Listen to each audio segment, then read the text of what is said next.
अस्सलाम वालेकुम स्टूडेंट्स, कैसे हैं आप सब लोग। उम्मीद है आप सब लोग खैरियत से होंगे। आज मैं आपको बताऊंगी कि आप फ़िज़िक्स के पेपर में हिस्सा अव्वल किस तरह से सॉल्व कर सकते हैं। हिस्सा अव्वल बेसिकली शॉर्ट क्वेश्चंस होते हैं और आप अगर मैट्रिक लेवल के स्टूडेंट हैं तो आपको शॉर्ट क्वेश्चंस के 3 पार्ट्स दिए जाएंगे, यानी कि 3 पोर्शंस आपको शॉर्ट क्वेश्चंस के दिए जाएंगे, जिनमें से हर एक में 5 अटैम्प्ट करने होंगे। और इंटर लेवल पे इंग्लिश मीडियम में होता है। तो ये वीडियो उर्दू मीडियम स्टूडेंट्स के लिए है। इंशाल्लाह मैं नेक्स्ट वीडियो में इंग्लिश मीडियम स्टूडेंट्स के लिए भी बताऊंगी कि वो किस तरह से शॉर्ट क्वेश्चंस को अटैम्प्ट कर सकते हैं। सबसे पहले तो आपने 605 कट मार्कर का यूज़ करके फ़िज़िक्स की हेडिंग दे देनी है। उसके बाद आपने हिस्सा अव्वल की हेडिंग दे देनी है।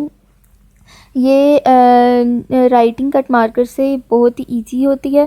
आप लोगों को अगर नहीं लिखना आता तो आप लोग सादा मार्कर भी यूज़ कर सकते हैं, या अगर आप लोग सीखना चाहते हैं तो आप लोग मेरी वीडियो देख सकते हैं, मैं उसका लिंक डिस्क्रिप्शन में दे दूँगी। उसके बाद आप लोगों ने मुझसे सवालात के जवाबात की हेडिंग देनी है, या फिर आप लोग खाली मुझसे सवालात की भी हेडिंग दे सकते हैं। ठीक है, तो ये एक मेथड है। अगर आप लोगों की हेडिंग ज़्यादा बड़ी हो जाए तो आप लोग उर्दू में किस तरह से हेडिंग्स को छोटा कर सकते हैं। आप लोग कुछ वर्ड्स ऊपर लिखकर लाइन से ऊपर लिखकर भी हेडिंग को ज़रा मुख्तसर कर सकते हैं। उसके बाद आपने साइड पे फर्स्ट की हेडिंग दे देनी है, यानी कि हम फर्स्ट पार्ट कर रहे हैं। उसके बाद आपने 604 कट मार्कर का यूज़ करना है और फर्स्ट क्वेश्चन की हेडिंग दे देनी है। आप लोग याद रखिएगा, आपने यहाँ 604 कट मार्कर यूज़ करना है शॉर्ट क्वेश्चंस के लिए, या फिर आप लोगों ने सादा मार्कर यूज़ करना है। और आप लोग ये भी याद रखिएगा कि आपने किसी भी पेपर में साइंसिस में से किसी में भी शॉर्ट क्वेश्चंस लिखते वक्त क्वेश्चन नहीं लिखना। ठीक है, आप लोगों ने क्वेश्चन की हेडिंग बना देनी है। जैसे कोई डेफिनेशन है, आप उसकी हेडिंग बना दें।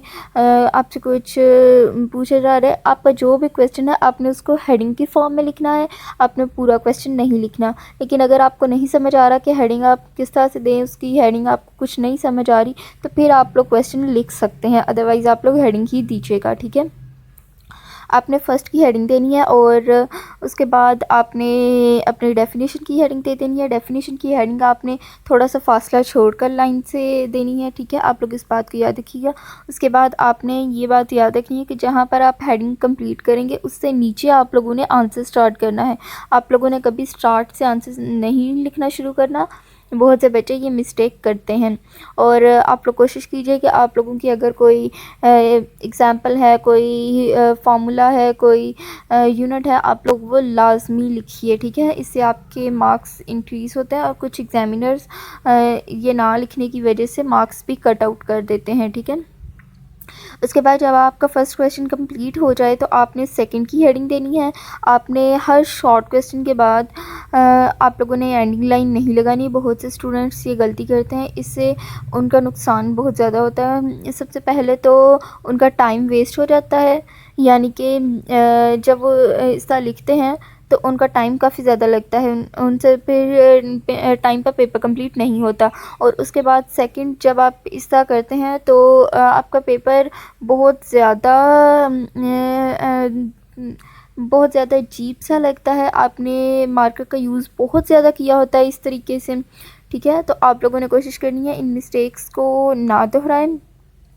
उसके बाद अगर आपकी डेफिनेशन में कोई इम्पॉर्टेंट वर्ड आ जाता है, कोई डेट्स वगैरह आ जाती हैं, तो आपने उसे मार्कर से लिखना है। आप कोशिश कीजिए कि आप लोग सादा मार्कर से लिखिए, और अगर नहीं लिख सकते तो कट मार्कर से लिखिए। अगर आप लोग वो भी नहीं कर सकते तो आप लोग इन्वर्टेड कॉमास में उस इम्पॉर्टेंट वर्ड को लिखिए। ठीक है, और आप लोगों ने जब डेफिनेशन वगैरह कंप्लीट करनी है तो अगर उसका कोई यूनिट वगैरह है तो आपने साइड पे यूनिट की हेडिंग देनी है और इस तरीके से आपने यूनिट लिखना है। ठीक है, आप लोगों ने कोशिश करनी है कि आप लोग शॉर्ट क्वेश्चंस में 605 कट मार्कर का यूज़ बिल्कुल मत कीजिए।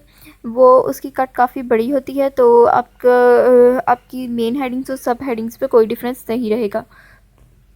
और उसके अलावा जो आप लोग शॉर्ट क्वेश्चंस करेंगे तो आपने शॉर्ट क्वेश्चन में अगर आप कोई डेफिनेशन वगैरह लिख रहे हैं आपने उसको अंडरलाइन नहीं करना। ठीक है, आप लोगों ने ये बात याद रखनी है। तो जब आप फर्स्ट पार्ट कंप्लीट कर लेंगे, यानी कि आप फर्स्ट शॉर्ट क्वेश्चंस के फर्स्ट पार्ट में से 8 में से 5 क्वेश्चंस अटैम्प्ट कर लेंगे, तो उसके बाद आपने एक लाइन एक्स्ट्रा स्किप करनी है एंडिंग लाइन के लिए, और उसके बाद आपने सेकंड की हेडिंग देनी है। ठीक है, आपने इस बात को याद रखना है। और आप लोगों ने कोशिश करनी है कि अगर आप लोगों ने एक्स्ट्रा क्वेश्चंस लिखने हैं तो वो आप लोग जब 5 क्वेश्चंस कर रहे होंगे तो उसके साथ ही कीजिए, आप लोग बाद में एंड पर मत कीजिए। ठीक है, होता क्या है कि एग्ज़ामिनर आपके जिस टाइम क्वेश्चंस चेक कर रहा होता है, तो अगर आपको कोई मिस्टेक हो गई है तो आपने एक्स्ट्रा लिखा है तो वो वहीं पर आपको मार्क्स दे देगा, और अगर आपने एंड पर बिल्कुल लिखा है तो हो सकता है कि वो भूल भी जाए देना। तो आप लोग साथ ही में जब आप क्वेश्चंस कर रहे हो तो उसके साथ ही आप एक्स्ट्रा लिखिए। उसके बाद सेकंड पार्ट भी आप लोगों ने बिल्कुल इसी तरह से करना है। और अगर आप लोगों ने प्रेजेंटेशन नहीं देखी है तो आप लोग वो भी देख सकते हैं, मैं उसका लिंक भी डिस्क्रिप्शन में दे दूँगी। और उसमें मैंने आपको बताया हुआ है कि आप अपने नॉर्मल टेस्ट वगैरह में या फिर आप अपने बोर्ड एग्ज़ाम्स में न्यूमेरिकल्स किस तरह से लिख सकते हैं। ठीक है, और आप लोगों ने शॉर्ट क्वेश्चंस को लिए टाइम कितना रखना है। शॉर्ट क्वेश्चंस के लिए आप लोगों ने हर पार्ट के लिए आप लोगों ने 15 से 20 मिनट रखने हैं। ठीक है, यानी कि आप लोगों ने 5 क्वेश्चंस अटैम्प्ट करने के लिए 15 से 20 मिनट रखने हैं। और आप लोगों का टोटल 1.5 घंटे का पेपर होता है, 1.5 या 1.25 घंटे का पेपर होता है, मुझे एग्जैक्ट नहीं पता। और आप लोगों ने उसके मुताबिक अपने क्वेश्चंस का ध्यान रखना है। आप लोगों ने 1 घंटा रख लेना है शॉर्ट क्वेश्चंस के लिए, उसमें आपने एक्स्ट्रा भी करने हैं। ठीक है, और कोशिश कीजिए कि आप 1 या 2 एक्स्ट्रा तो मस्ट कीजिए।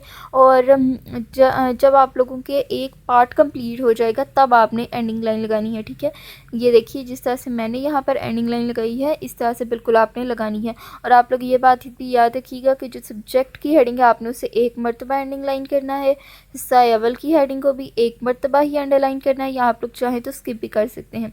और जो क्वेश्चन की मेन हेडिंग होगी, यानी कि लॉन्ग क्वेश्चन हैं, शॉर्ट क्वेश्चन हैं या फिर न्यूमेरिकल्स हैं, आपने उसे 2 मरतबा अंडरलाइन करना है। ठीक है, ये बात आप याद रखिएगा। जो मेन हेडिंग होगी आपने सिर्फ उसे 2 मरतबा अंडरलाइन करना है, और जो सब हेडिंग्स होंगी आपने उन्हें अंडरलाइन नहीं करना। और अगर आप चाहें तो पार्ट की हेडिंग को भी अंडरलाइन कर सकते हैं। तो उम्मीद है आपको ये वीडियो पसंद आएगी। मिलते हैं एक नई वीडियो के साथ।